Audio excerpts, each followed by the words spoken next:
Je reçois aujourd'hui dans Smart Tech François Cuny. Merci beaucoup d'être avec nous dans Smart Tech. Je suis très heureuse de recevoir le directeur de l'innovation de l'Institut national de recherche en sciences du numérique et mathématiques appliquées. C'est comme ça maintenant qu'on présente INRIA, n'est-ce pas? Absolument. Merci Delphine.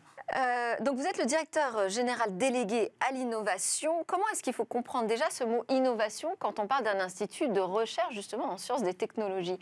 A priori, tout est innovation chez vous quand même. Oui, c'est une bonne question parce que je pense que le mot innovation est utilisé un peu partout et dans un institut de recherche, la principale ou la majeure partie de l'activité, c'est des scientifiques, des fonctionnaires qui travaillent tous les jours pour explorer des nouveaux territoires et on conçoit l'innovation comme le passage de ce qui est fait dans ses cerveaux, dans ses équipes, dans ses travaux de recherche, vers son usage, son utilisation, vers l'exploitation du grand public ou d'industriels.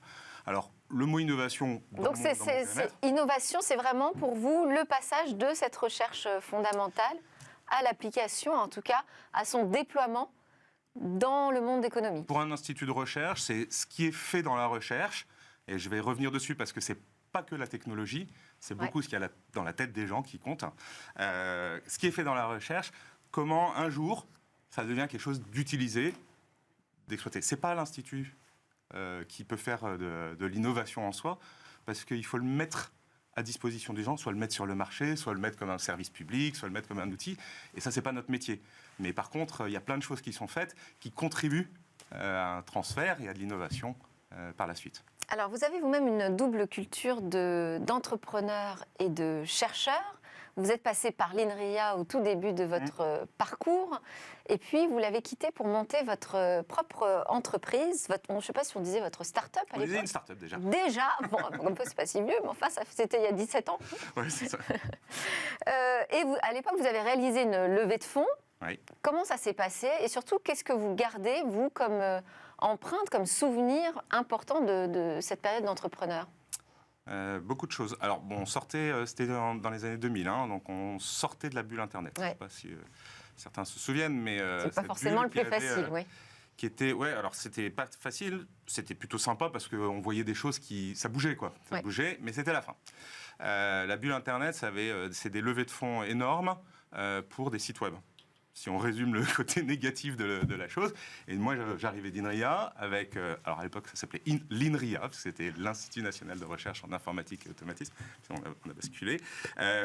C'était avec de la deep tech déjà, ce qu'on appelle la science un peu lourde. Il y avait un gros logiciel, 1 million de lignes de code pour faire de la modélisation en 3D et de la simulation là-dedans. Le passage, ce que je retiens, c'est deux choses. La première, c'est que c'est long. Pour transformer le cerveau d'un scientifique que j'étais à l'époque.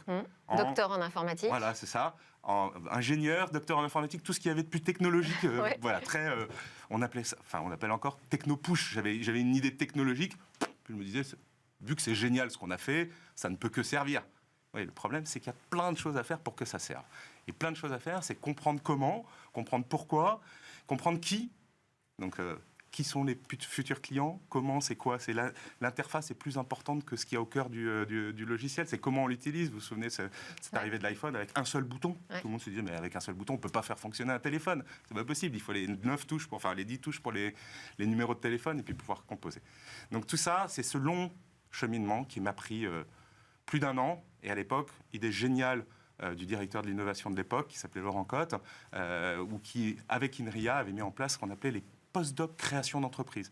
On a le droit de faire 1 an après la thèse, payé par INRIA, pour créer son entreprise. Donc on a profité de ça et on s'est lancé dans l'aventure. Et puis la deuxième question que vous posiez, c'était la levée de fonds.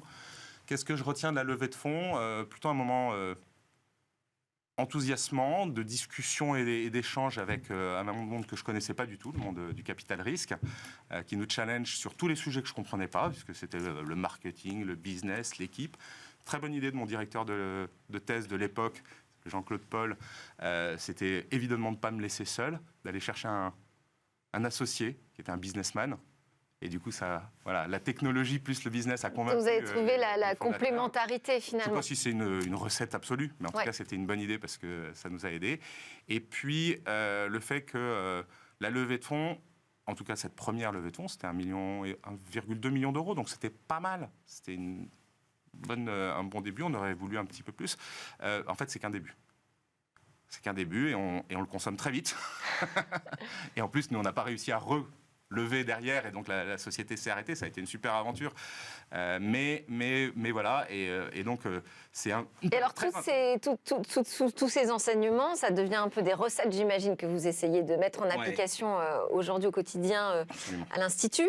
Vous avez été nommé par Bruno Sportis en 2018. Oui. Quelle était votre mission quand il vous a appelé? Qu'est-ce qu'il vous a dit?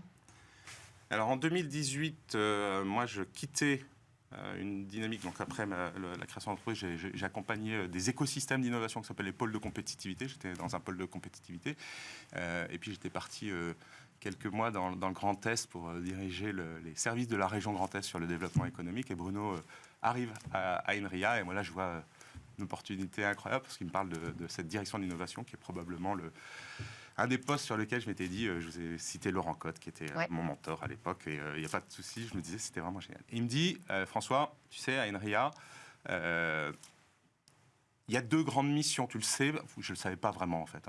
Il y a 2 grandes missions, c'est la recherche, on le dit tous et on vient de l'évoquer, mais en fait, INRIA dépend aussi du ministère de l'Industrie. Donc il y a une mission d'innovation, comprendre impact économique, sujet de relation avec le tissu économique. L'enjeu, c'est que on se réapproprie, et je pense que les choses ont évolué pendant les 50 ans d'existence de l'Institut. Quand il a été créé, c'est le ministère de l'Industrie qui a créé INRIA. D'accord. C'est même pas le ministère de la Recherche. Donc avec des missions très claires de aider le tissu économique à comprendre ce qui était en train d'arriver, la vague qui était en train d'arriver, qui était le numérique, et le fameux plan calcul qui a été pas extraordinaire pour le citer comme ça, mais bon, voilà, c'était comprendre et puis faire des choses extraordinaires. On a été dans des projets qui ont contribué à l'origine du web, à l'origine d'Internet, à des... mais la situation en 2018... En 2018, normal, l'Institut a grossi et s'est concentré sur cette mission qui est extrêmement importante, qui est la recherche et l'activité scientifique, et puis cette agilité qui est nécessaire pour aller ensuite sur la marche vers l'innovation, c'est-à-dire pour accompagner l'innovation, on sentait qu'on l'avait un peu peut-être laissée de côté, qu'il fallait la reprendre avec quelques idées très très fortes. Les idées très fortes, on est un institut national. Donc on assume un rôle d'accompagnement à la souveraineté numérique, à l'autonomie numérique. Et on pourra revenir dessus. Et donc dans nos relations avec le tissu économique, c'est assez normal qu'on mette de l'énergie vers le tissu économique français, alors que l'attractivité, on le sait, dans notre domaine, c'est les géants de la tech. Et les géants de la tech, ils sont pas beaucoup français. Mais vous avez, alors je ne sais pas si on peut dire gagné une bataille, mais enfin en quelque sorte quand même déjà pendant la période de l'épidémie Covid-19, puisque vous avez réussi à convaincre finalement le gouvernement de ne pas miser sur ces big tech pour développer une application de suivi de l'épidémie, mais plutôt de miser sur les compétences qu'on a aujourd'hui en interne. Alors, oui, vous avez raison, vous évoquez... Mais on a été les seuls en France, hein, enfin, pardon, en France, on a été seuls en Europe, pardon, à faire ce choix. Probablement dans le monde, à faire un choix aussi fort. Alors après, le succès, on n'est pas là pour en débattre, mais en tout cas, ça a été un marquage assez important. Ça a été un marquage très important qui était au cœur de ce que je vous ai dit juste avant, c'est l'indépendance, l'autonomie et la souveraineté numérique. De savoir si on était capable, en France et en Europe, de faire des choix en toute autonomie. Et c'était ça le sujet. Mais c'est compliqué parce qu'on s'expose beaucoup. C'est extrêmement difficile. Il faut savoir que les discussions sont montées au plus haut niveau de l'État et au plus haut niveau des entreprises des géants de la tech. Les grands patrons des géants de la tech se sont entretenus avec les grands patrons du gouvernement français. Et donc, on sait que ça a été dur. Oui, on a été en support et en conseil de cette décision qui était courageuse, puisque au départ de la crise... émerge l'idée partout dans le monde qu'il va falloir faire un outil pour vérifier si les gens qui sont en contact, on ne peut pas les aider à savoir qu'avec les contacts qu'ils ont eus, ils ont pu attraper le Covid, donc ce qu'on appelle le contact tracing, qui est un outil qui pose plein de polémiques comment on dit tout ce qui touche au suivi de vie privée. De vie privée. Et c'est très bien. Heureusement qu'il y a cette polémique. Et là, INRIA n'est pas compétent. On était très compétent sur un sujet scientifique qui était comment on gère la vie privée dans le numérique, avec des équipes au meilleur niveau mondial. Et sur ce projet, vous avez aussi donc travaillé avec des grands groupes, parce qu'il y avait Orange, Oui. de mémoire aussi, qui était impliqué. Il y en a eu plusieurs, et puis en plus, ils ont évolué. Bon, Donc, en plus, consortium public-privé. Ça a été compliqué à mettre en place, mais justement, comment vous voyez cette mécanique de travail entre un institut de recherche qui part vers l'application et le travail avec des grands groupes? Quand est-ce que ces partenariats fonctionnent ou ne fonctionnent pas? Oui, alors il y a l'exemple de Tous Anti-Covid et de ce qu'on vient évoquer, qui est quand même un sujet un peu particulier où INRIA a joué le rôle à la fois de centre de recherche sur les technologies que je vous évoquais, mais aussi d'assistance à maîtrise d'ouvrage et de pilotage. De projet. Ouais. Ce n'est pas toujours le cas. Dans nos partenariats industriels, donc depuis 4 ans, on a lancé cette dynamique de partenariat industriel avec des entreprises françaises très fortes, où on se dit, l'enjeu, c'est de créer une synergie extrêmement importante avec quelques partenaires qui ont une vision de leur transformation ou de leur utilisation du numérique pour le futur, qui nous projettent suffisamment. C'est vrai que l'activité de recherche est souvent sur du moyen-long terme. Une thèse, ça dure 3 ans, donc il faut quand même avoir un peu de temps pour l'accompagner. Ça se discute obligatoirement avec le COMEX ou avec la direction de l'entreprise et avec la direction d'INRIA. C'est pour ça que je suis souvent impliqué, même Bruno Sportis, dans les relations de départ, pour dire on a une vision ensemble. Puis ensuite, quand on crée la relation de partenariat, il faut avoir un esprit extrêmement ouvert. Il faut se dire, on va explorer tous les champs. La recherche, traditionnellement, ce que l'on maîtrise assez bien, c'est une entreprise vient demander à un institut de recherche de faire un peu de travail de recherche en mettant un doctorant, un ingénieur ou quelque chose. Nous, ce qu'on dit, c'est qu'il faut aller beaucoup plus loin. Pourquoi ? Parce que ce qui sort des travaux de recherche d'un institut comme INRIA, évidemment, c'est du logiciel, de la technologie, du numérique, mais c'est surtout des personnes qui ont travaillé pendant 2, 3, 4 ans, c'est de la compétence. Et si on ne fait pas une relation très étroite avec les industriels, on manque le principal, qui est d'assurer une certaine porosité des personnes. Le plus beau succès, c'est quand un partenariat, à la fin, il y a un flux de personnes assez naturel qui se crée. Pourquoi ? Je vais vous dire, dans un institut comme INRIA, il y a 4000 scientifiques, à peu près. Sur ces 4000 scientifiques, il y en a les 2/3 qui ne sont pas des permanents de la recherche. Donc, ils vont rentrer, faire une thèse, un postdoc ou un travail d'ingénieur pendant quelques années aux côtés des meilleures équipes de recherche et qui vont sortir. Et ces personnes qui vont sortir, il y en a un pourcentage assez limité qui aura réellement un emploi pérenne dans la recherche, parce que c'est comme ça que ça... Par contre, ils vont diffuser dans le tissu économique. L'attractivité des Et on sait qu'on manque beaucoup de compétences. Donc, voilà. c'est donc un vivier, en tout cas, le intéressant. sujet des partenariats stratégiques et des partenariats avec le monde industriel, c'est de créer ce flux. Au moins autant que de permettre le transfert de très beaux logiciels ou de très belles technologies. Et de toute façon, ce transfert se fait d'autant mieux que les personnes transitent. Alors, vous avez ouvert il y a 3 ans le Startup Studio. C'est un nom aussi, on se dit, tiens, un Startup Studio dans un institut de recherche, mais alors de quoi s'agit-il ? 3 ans, finalement, c'est pas énorme, c'est vraiment tout jeune par rapport à l'âge de l'INRIA, puisqu'on a dit quoi, 67 la création.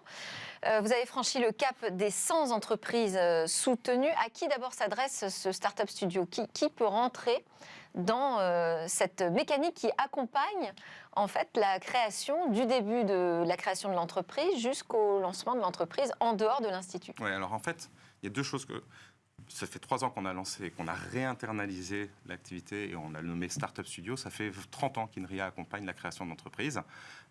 Première entreprise Simulog il y a 30 ans. Création d'un fonds d'investissement, e-source, puis un fonds interne à INRIA, IT Translation, et de l'accompagnement. On accompagnait une dizaine de projets par an.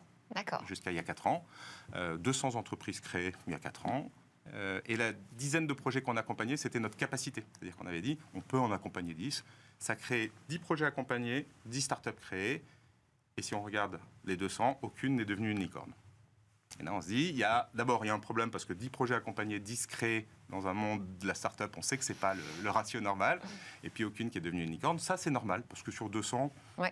Finalement, ce n'est pas un nombre très important. Et donc, on a misé sur quelque chose avec Bruno Sportis, et c'est vraiment lui qui l'a mis sur la table, c'est de dire, dans ce flux de personnes qui rentrent et qui sortent de l'Institut, il y a 800 jeunes qui rentrent dans l'Institut et qui sortent chaque année. Dans le flux des personnes du monde académique, parce qu'aux côtés d'INRIA, on est sur des sites universitaires, on travaille main dans la main avec les universités, il y a d'autres organismes nationaux de recherche, ça doit représenter au moins 2 fois plus, voire 3 fois plus de scientifiques dans le numérique qui rentrent dans la recherche, qui sortent de la recherche chaque année. Dans ce flux-là, la tendance et la volonté des jeunes en particulier, c'est d'aller vers des projets qui font du sens. Il y a 10-15 ans, ils allaient dans le monde de la finance, dans les géants de l'industrie à l'international. Aujourd'hui, il y en a beaucoup qui nous disent, et donc qu'il y a une proportion significative qui a envie de créer des entreprises, c'est juste une vérité, il faut juste leur tendre la main. On a juste dit, on va le faire, on va réinternaliser, donc remettre le Startup Studio et tout ce qu'on a appris sur l'accompagnement d'entreprise au cœur de l'Institut pour avoir un message qui se diffuse bien, et on va dire, welcome à tous ceux qui ont envie, jusqu'à, et on avait donné un chiffre de 100 projets par an, des projets. Pas des créations d'entreprises, des projets. Tous ceux qui ont envie, mais quand même, moi aujourd'hui, je ne peux pas rentrer dans votre Startup Studio. Quelles sont les conditions? Alors, non, le Startup Studio est vraiment ouvert. C'est-à-dire que, évidemment, naturellement, et jusqu'à présent, on a beaucoup accueilli de projets de personnes qui sortaient des équipes INRIA. Je vous l'ai dit, on travaille sur des sites universitaires avec nos partenaires académiques. Il y a plein de gens qui sont dans les équipes INRIA ou même dans des équipes de numérique des universités. Ils sont bienvenus dans le Startup Studio à INRIA. Et en fait, il y a même des gens qui viennent de l'extérieur, qui viennent porter des projets qui ont tous un lien avec la recherche publique. C'est ça le sujet, c'est qu'il faut qu'ils aient un lien fort avec la recherche publique, souvent parce que les gens ont fait de la recherche, parfois parce qu'il y a de la technologie, parce qu'ils travaillent avec une équipe, parce qu'ils ont un projet qui demande... Et alors, ce que vous appelez le lien avec la recherche publique, donc ce sont les grandes thématiques d'aujourd'hui. Donc c'est quoi? La santé, l'environnement? Oui, il y en a beaucoup. Dans le numérique, on peut quasiment toucher à tous les L'éducation. Il se trouve qu'on est très fort à INRIA dans le domaine de la santé. Donc on a beaucoup de projets dans la santé, évidemment l'environnement, la mobilité. Mais il y a beaucoup de choses plus technologiques classiques dans les télécoms, dans la cybersécurité, dans les réseaux en général ou dans l'utilisation du numérique pour faire des interfaces du multimédia. Hein, les jeux, l'interface des applications et des choses comme ça. Et donc, voilà. Donc, c'est un champ assez vaste. Et comment se déroule l'accompagnement, alors? Comment fonctionne votre mécanique? C'est très important. On a, par rapport à... Le Startup Studio, c'est quand même un mot que beaucoup de gens maintenant utilisent. C'est pour ça que je reprécisais, chez INRIA, c'est avant la création d'entreprise. On prend des jeunes qui finissent leur thèse, qui finissent leur postdoc ou qui viennent d'autres horizons, et on va les recruter pendant un an à INRIA. Alors pour chaque projet, on va recruter 1 à 2 personnes, ça va dépendre de comment le projet est configuré. Donc on assume pendant un an le fait de les héberger au sein d'INRIA, et c'est eux qui portent leur projet. On ne fait pas, ce qui se fait beaucoup dans le monde de la recherche, de la maturation de technologie. Notre sujet, c'est pas de savoir s'ils vont passer...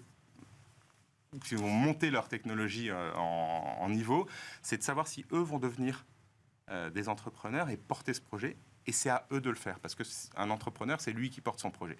Et donc, on a créé une mécanique, donc recruter pendant un an, mécanique de conseil d'administration, mais avant que ça n'existe, et on les suit exactement comme un conseil d'administration, en se réunissant un peu plus fréquemment, tous les 15 jours, tous les 3 semaines, tous les mois, ça va dépendre de la personnalité, pour donner des conseils comme quelqu'un qui serait actionnaire ou potentiellement faire. On va accompagner ça pendant un an. Puis à la fin de ces un an, ils vont faire... Et quelle est la porosité qui s'installe justement avec les équipes de recherche? Alors, ça va dépendre de l'origine. C'est tout l'intérêt d'être hébergé quand même au sein de l'Institut. Ça va dépendre de l'origine du projet.